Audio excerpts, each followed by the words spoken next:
बीजकपुर नामक एक गांव में एक चुड़ैल हर रात उस गांव के लोगों को अपनी आवाज से डराती थी। ये चुड़ैल नींबू और चावल से गांव की औरतों को अपने वश में कर लेती थी।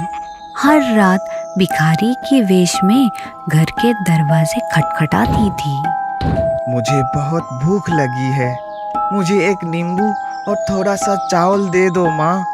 ये देखकर वनिता भिखारी को एक नींबू और थोड़ी सी चावल देती है।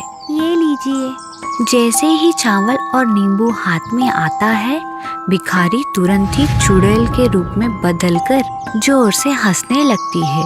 ये देखकर वनिता डर जाती है। वनिता, आज मैं तुम्हारे शरीर में मेरी आत्मा डाल देती हूँ।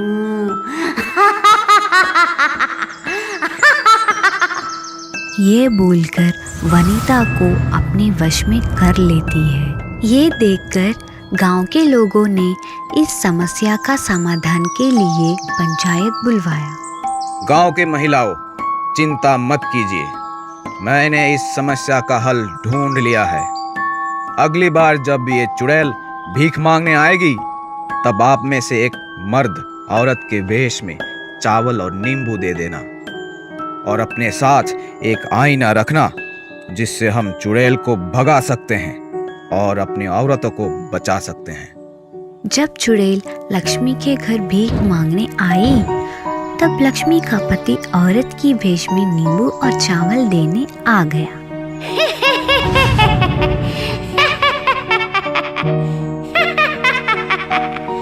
अब मेरी आत्मा तेरे अंदर आ गई।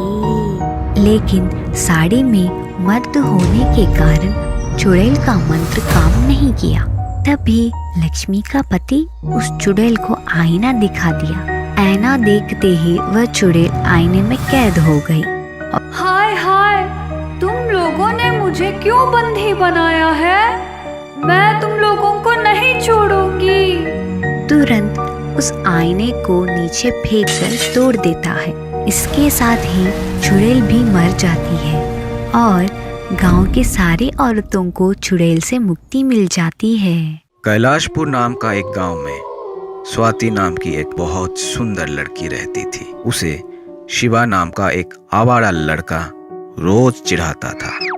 शिवा की इन हरकतों से तंग आकर स्वाति अपने पिता से शिकायत कर दी, जो पेड़ के नीचे बैठे थे।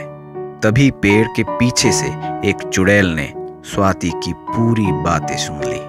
नहीं स्वाति, लड़कियों को ये सब सहना पड़ता है। आइंदा से इस तरह की शिकायतें मत करना, ठीक है? ये बोलकर स्वाति को घर ले आए। इस गांव के मर्द तो बिल्कुल राक्षस जैसे हैं, लड़कियों का दर्द नहीं समझते। कुछ साल पहले मुझे भी एक आवारे ने प्यार के नाम से धोखा देकर मुझे मार दिया था, और अब शिव को मैं जिंदा नहीं छोड़ूंगी।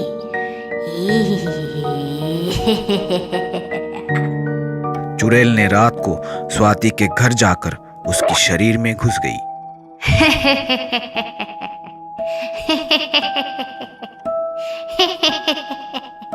कल मैं उस शिव को मजा चखाऊंगी। हर रोज की तरह शिवा स्वाति को छेड़ने लगा। शिवा इस बात से अनजान था कि स्वाति के अंदर चुड़ैल है। चलो शिव, हम कहीं अकेले में जाकर बातें करते हैं। ये सुनकर खुशी के मारे पागल होकर शिवा स्वाति को एक सुनसान जगह पर ले गया और वहां पहुंचते ही स्वाति चुड़ैल बन गई।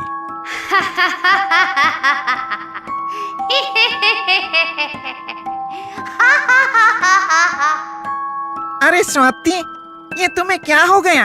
ये बोलकर डर के मारे शिवा वहां से भागने लगा। तभी चुड़ैल उसका हाथ पकड़ ली। मैं तुम्हें सबक सिखाऊंगी।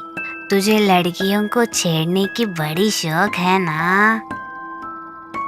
अरे मम्मी, मेरा हाथ छोड़ दीजिए। चुड़ैल बहन, मैं फिर ऐसा काम कभी नहीं करूंगा, छोड़ दो मुझे। ठीक है। बोलते ही शिवा का हाथ काटकर उसे छोड़ दी। मर गया मेरा हाथ। शिवा वहां से भाग गया।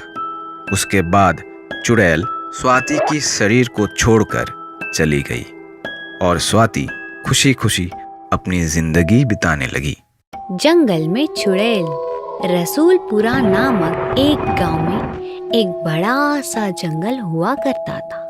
उस जंगल के अंदर जाने के लिए लोग डरते थे, क्योंकि लोग मानते थे कि उस जंगल में एक चुड़ैल का वास था। लेकिन कुमार इस बातों से सहमत नहीं था। कुमार एक लकड़ियां काटने वाला था। अरे रानी, मैं लकड़ियां काटने के लिए उस बड़े जंगल में जा रहा हूँ।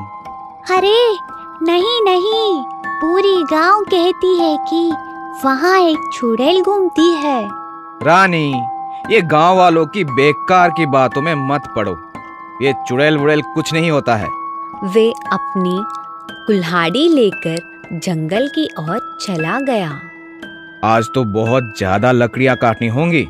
कुमार पेड़ काटने लगा और उसी वक्त कुमार को पेड़ के ऊपर से चुड़ैल की भयानक आवाज सुनाई देने लगी और वह ऊपर की तरफ देखा। अरे बाप रे, ये कैसी आवाज है? तभी अचानक चुड़ैल कुमार के सामने प्रत्यक्ष होकर चिल्लाने लगी।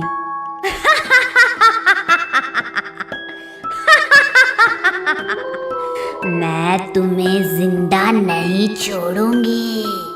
कुमार डर के मारे अपनी कुल्हाड़ी छोड़कर जंगल में भागने लगा। भागते भागते उसे जंगल में एक छोटी सी कुटिया दिखाई दी। अरे बाप रे, आज तो मैं मर ही जाऊंगा। ये चुड़ैल मेरा पीछा छोड़ ही नहीं रहा। मैं एक काम करता हूँ, मैं इस कुटिया के अंदर छिप जाता हूँ। तभी अंदर से बालाजी बाहर आकर पूछा, क्या हुआ? क्यों इतने घबराए हुए हो? शांत हो जाओ और बताओ। तभी कुमार ने चुड़ैल के बारे में बालाजी को बताया। ये सुनकर बालाजी ने कहा, तुम यहीं रुको, मैं गंगा जल लेकर आता हूँ। बालाजी अंदर से गंगा जल लाकर थोड़ी सी कुमार के ऊपर और थोड़ी सी अपने ऊपर छिड़क ली। मैं तुझे जान से मार दूंगी।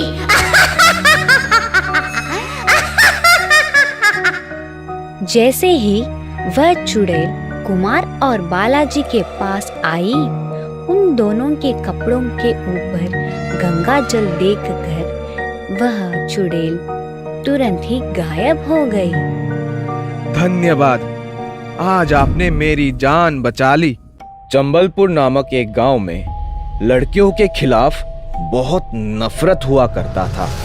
एक दिन गांव के मुखिया ने एक समावेश की आयोजन की और उस समावेश में गांव के सारे आदमियों के लिए मैं ये आदेश जारी कर रहा हूँ कि कोई भी अपनी बेटी को स्कूल नहीं भेजेंगे और अब से कोई भी महिला अगर बेटी पैदा करती है तो उसे अपनी बेटी के साथ गांव से बाहर निकाल दिया जाएगा।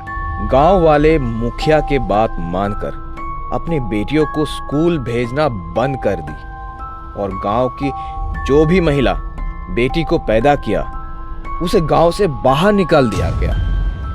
तुम लोगों ने मेरे बात मानकर बहुत अच्छा काम किया। ये बोलकर गांव की मुखिया वहां से चले गए। लेकिन अगले ही दिन से गांव में एक भयानक चुड़ैल हाहाकार मचाने लगी।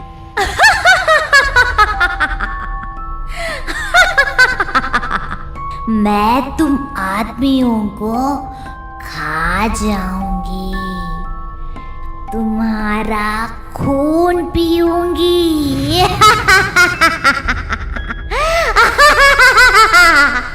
चुड़ैल से डरकर गांव के लोग मदद के लिए मुखिया के पास भागे। क्या हुआ? सब लोग इतने परेशान क्यों दिख रहे हैं?